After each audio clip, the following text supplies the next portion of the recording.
સુરતના પાંડેસરા વિસ્તારમાંથી રિક્ષામાંથી ગાંજાનો જથ્થો પોલીસે ઝડપી પાડ્યો। સુરતના પાંડેસરા વિસ્તારમાંથી ગાંજાનો જથ્થો ઝડપાયો હતો। રિક્ષામાંથી ગાંજાનો જથ્થો પોલીસે ઝડપી પાડ્યો। પોલીસે 6 કિલો 723 ગ્રામ ગાંજાનો જથ્થો રિક્ષા સહિતનો મુદ્દામાલ જપ્ત કરી આ મામલે કાયદેસરની કાર્યવાહી હાથ ધરી હતી।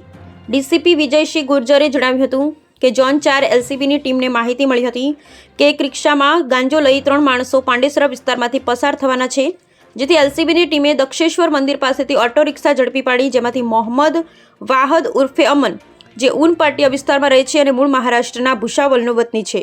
બીજો આરોપી રાફિક સૈફુદ્દીન શેખ જે પણ ઉન પાટિયા વિસ્તારમાં રહે છે અને મૂળ પશ્ચિમ બંગાળના વતની છે, જ્યારે ત્રીજો આરોપી અકબર ઉર્ફે બલ્લુ શેખ તે પણ ઉન પાટિયા વિસ્તારમાં રહે છે। આરોપી પૈકી મોહમ્મદ વાહદ ઉર્ફે અમન ઓટો ડ્રાઈવર છે, જેની પોતાની રિક્ષા નથી, તે બીજાની રિક્ષા ભાડા ઉપર ચલાવે છે, જ્યારે રાકીબ સૈફુદ્દીન શેખ મેઇન માણસ છે જે ગાંજાની હેરાફેરીમાં ઇન્વોલ્વ છે।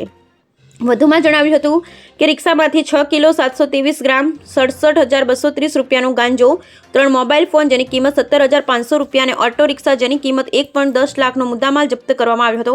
આરોપી ગાંજો ક્યાંથી લઈને આવ્યા અને ક્યાં લઈ જઈ રહ્યા હતા તે બાબતે તપાસ હાથ ધરવામાં આવી રહી છે। ત્રણેય આરોપીઓનો ગુનાહિત ઇતિહાસ જાણવા મળ્યો નથી। Bureau report Sunil Ganjewala, Surat. Zone 4 ની એલસીબી અને ઇન્ફોર્મેશન મળી કે એક રિક્ષામાં ગાંજો લઈને 3 માણસો પાંડેસરા પોલીસ સ્ટેશનમાં એન્ટર કરવાના છે। તો આ સૂચના ઉપર એલસીબી ઝોન 4 દક્ષેશ્વર મંદિર પાસે એક ઓટો જેના નંબર પહેલાંથી એલસીબી પાસે હતા, આ ઓટોને રોકવામાં આવ્યો અને ઓટોમાંથી 3 માણસો જેનું નામ મોહમ્મદ વહાબ ઉર્ફે અમન ઉન પાટિયાનો રહેવાસી અને મૂળ રૂપથી ભુસાવલ મહારાષ્ટ્રનો રહેવાસી છે।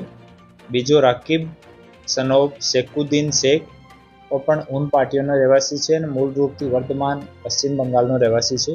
और અકબર ઉર્ફે બલ્લુ પણ ઉન પાટિયામાં રહે છે। આમાંથી મોહમ્મદ વહાબ ઉર્ફે અમન ઓટોનો ડ્રાઈવર છે અને ઓટોનો પોતાનો નથી, બીજા માણસનો ઓટો ડેલી ભાડા ઉપર ચલાવે છે।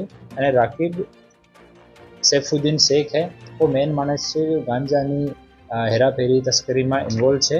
और આની સરકારી પંચોની રૂબરૂમાં સર્ચ કરવામાં આવી અને ઓટોમાંથી 6 કિલો 723 ગ્રામ ટોટલ 67,230 રૂપીસનો ગાંજો કબજો કરવામાં આવ્યો અને 3 મોબાઈલ ફોન જેની કિંમત 17,500 રૂપિયા અને ઓટો રિક્ષા જેની કિંમત 1,10,000।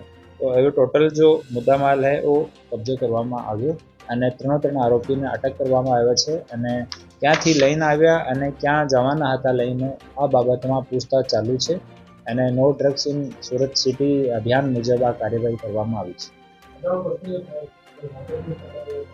આ 3 આરોપીઓનો કોઈ ગુનાહિત ઇતિહાસ હજુ સુધી નથી અને બીજી પૂછતાછ ચાલુ છે। આપણે આઈસીજીએસમાં અને ઈ ગુજકોપમાં સર્ચ કરવામાં આવ્યો છે, આમાં કોઈ ગુનાહિત ઇતિહાસ જાણવા મળે નથી।